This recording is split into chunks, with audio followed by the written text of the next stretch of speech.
इस वीडियो में बच्चों हम हीट ट्रांसफ़र बाय रेडिएशन पढ़ेंगे और आपको इसके बारे में बताऊं कि इस मोड में जो हीट का ट्रांसफ़र होता है एक प्लेस से दूसरी प्लेस तक, ये इलेक्ट्रोमैग्नेटिक रेडिएशन से होता है। और इसका सबसे बेस्ट एग्जांपल है हमारा सन, क्योंकि सन जो है वहाँ से अर्थ तक इलेक्ट्रोमैग्नेटिक रेडिएशन आता है और उनके थ्रू सन की हीट अर्थ तक पहुँचती है हमारे तक, ठीक है। और क्योंकि ये इलेक्ट्रोमैग्नेटिक रेडिएशन से हीट ट्रांसफ़र होता है तो ये सबसे fastest mode of heat transfer है, क्योंकि ये स्पीड ऑफ लाइट से होता है, ठीक है। दूसरी बात की कंडक्शन और कन्वेक्शन जो होता है उसमें तो मीडियम की ज़रूरत होती है हीट ट्रांसफ़र के लिए, पर इसमें रेडिएशन से हीट ट्रांसफ़र के लिए कोई मीडियम की ज़रूरत नहीं होती, क्योंकि रेडिएशन इलेक्ट्रोमैग्नेटिक वेव्स के थ्रू हीट ट्रांसफ़र होता है यहाँ पर, और इलेक्ट्रोमैग्नेटिक वेव्स को मूव करने के लिए कोई मीडियम की ज़रूरत नहीं होती, ठीक है। फिर इलेक्ट्रोमैग्नेटिक रेडिएशन जिस मीडियम से पास होते हैं उसको हीट अप नहीं करते हैं, जिस मीडियम से ये ट्रांसमिट होते हैं उस मीडियम को हीट अप नहीं करते हैं, ठीक है। और कोई भी ऐसा मैटर हो जिसका टेम्परेचर एब्सोल्यूट ज़ीरो यानी 0 केल्विन से ऊपर है, वो कुछ ना कुछ इलेक्ट्रोमैग्नेटिक रेडिएशन ज़रूर एमिट करता है, ठीक है। अब इलेक्ट्रोमैग्नेटिक रेडिएशन के लिए एक साइंटिस्ट थे प्रिवोस्ट, उनने कुछ थ्योरी दिया कि इलेक्ट्रोमैग्नेटिक रेडिएशंस का एक्सचेंज कैसे होता है, किस प्रिंसिपल के बेसिस पे होता है बॉडीज़ के बीच में।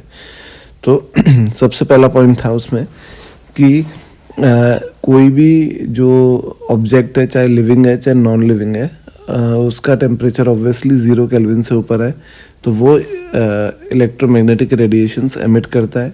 किस फ्रीक्वेंसी के करता है और कितनी पावर के करता है, that depends on it's wavelength and temperature. अगली चीज़ ये है कि amount of heat radiations radiated per unit time depends on the nature of radiating body, its area and its temperature। कि पर यूनिट टाइम कितना हीट रेडिएट कर रहा है ये उसकी नेचर पे डिपेंड करती है, रेडिएटिंग बॉडी की, कि वो अच्छी रेडिएटर है कि बुरी। दूसरा उसका एरिया पे डिपेंड करती है कि उसका कितना बड़े एरिया से रेडिएशन एमिट हो रहे हैं, और थर्डली इसके टेम्परेचर पे डिपेंड करती है। हर बॉडी जो है वो रेडिएशंस का कुछ पार्ट अपने सराउंडिंग से एब्जॉर्ब भी करती है, ये बड़ी इम्पोर्टेंट बात है।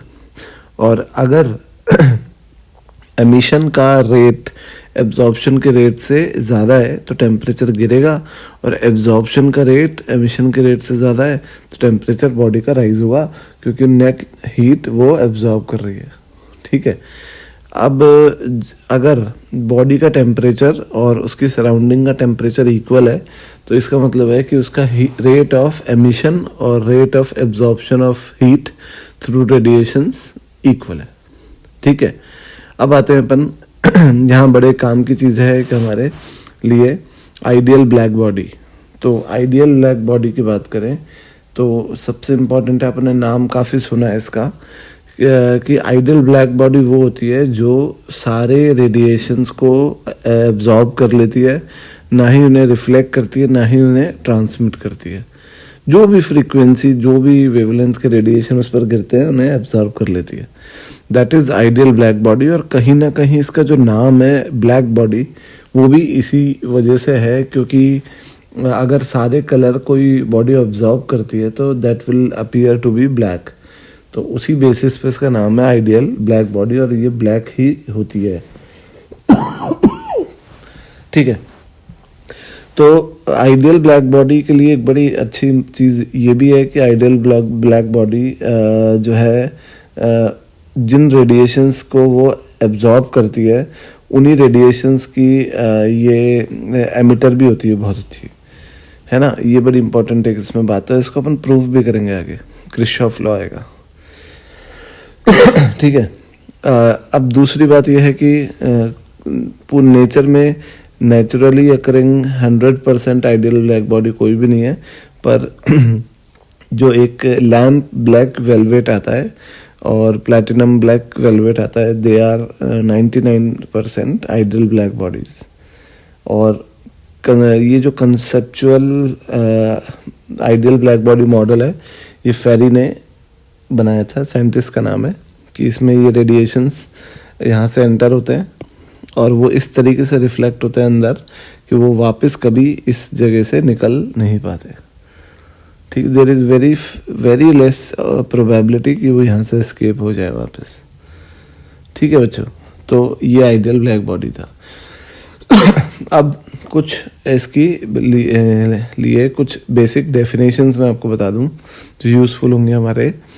तो यहाँ पे सबसे पहली चीज़ होती है एब्जॉर्प्टिव पावर। तो एब्जॉर्प्टिव पावर क्या होता है कि कोई भी बॉडी पे जो रेडिएशंस टोटल गिर रहे हैं और उनमें से जो वो एब्जॉर्ब कर रही है उनका रेशियो, यानी radiation absorbed by the body upon total radiations incident on it. Reflective power क्या होती है कि radiation reflected by a body upon total radiations incident on it. और transmitted power, radiation transmitted by the body upon total radiations incident on it. अब एक body या तो absorb करेगी या रिफ्लेक्ट करेगी या ट्रांसमिट करेगी या तीनों करेगी कुछ पार्ट में। तो इन तीनों का सम A plus R plus T will be 1, क्योंकि radiated power, absorb power, reflected power और ट्रांसमिटेड पावर, रेडिएटेड पावर की बात नहीं कर रहा हूँ, तो एब्जॉर्ब पावर, रिफ्लेक्टेड पावर और ट्रांसमिटेड पावर का सम 1 होगा, और इसीलिए A plus T plus R is 1, और ये तीनों यूनिटलेस होते हैं।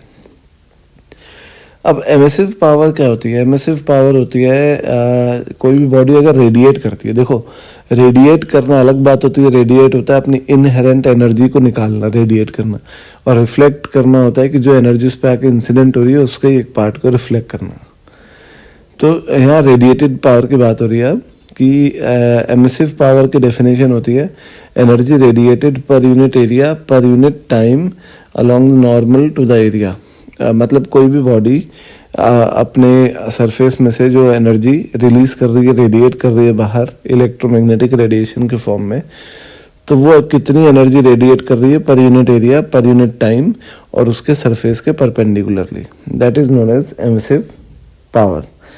और एमिसिविटी क्या होती है? एमिसिविटी होती है कि कोई भी बॉडी का emissive power at any temperature upon emissive power of ideal black body at same temperature. ये रेशियो को एमिसिविटी कहते हैं, और इसीलिए एमिसिविटी यूनिटलेस और डायमेंशनलेस रेशियो होता है।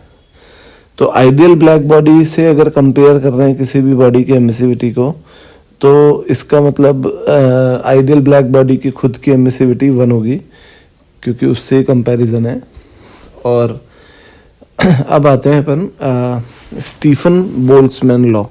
ये एक बड़ा इम्पोर्टेंट लॉ है कि 1879 में एक साइंटिस्ट थे स्टीफन और बोल्ट्जमैन, उनने एक मैथमेटिकल रिलेशन डिराइव किया एक बॉडी के लिए जो कि पावर रेडिएट कर रही है in form of electromagnetic radiation, कि the power radiated by any body is directly proportional to the area through which it is radiating the power. Emissivity, the emissivity of the body depends on its nature, and to the fourth power of its absolute temperature. Absolute temperature का मतलब होता है kelvin temperature. तो जब ये constant हटा तो ये सिग्मा आ गया, तो पावर का फॉर्मूला बन गया सिग्मा E(A)T⁴, और यहाँ पे सिग्मा होता है स्टीफन बोल्ट्जमैन कांस्टेंट, जिसकी value 5.67 into 10⁻⁻8 watt per metre square kelvin to the power 4 होता है।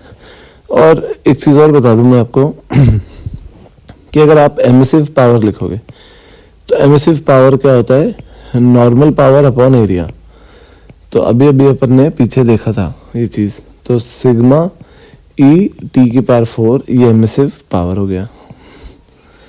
ठीक है, और ये तो आप मान लो ये एक बॉडी की बात हो रही है अपनी, तो जो पावर रेडिएटेड है इस बॉडी का, जो सराउंडिंग को रेडिएट कर रही है, ये तो होगी सिग्मा ई ए टी की पावर 4 और पावर एब्जॉर्ब्ड होगी इसी बॉडी, यही बॉडी जो पावर एब्जॉर्ब कर रही है सराउंडिंग से वो, तो वो होगी यहाँ पर सिग्मा ए। अब ई की जगह ए आएगा एब्जॉर्प्टिविटी और एब्जॉर्प्टिव पावर जो अपन ने पहले पढ़ा था। अब ये एक इम्पॉर्टेंट बात है कि एब्जॉर्प्टिव पावर और एब्जॉर्प्टिविटी एक ही चीज़ होती है, ये आप देख सकते हो, पर एमिसिव पावर और एमिसिविटी अलग अलग चीज़ होती है। ठीक है, तो यहाँ पे जब पावर एब्जॉर्ब लिख रहे हो तो यहाँ पे ए आता है एब्जॉर्प्टिविटी और ये एरिया, और यहाँ पे टेम्परेचर सराउंडिंग का आता है। ठीक है, तो ये था बेटा स्टीफन बोल्ट्जमैन लॉ, और इसके आगे हम आगे चलेंगे न्यूटन्स कूलिंग लॉ और किरचॉफ लॉ लेके आएंगे। Thank you.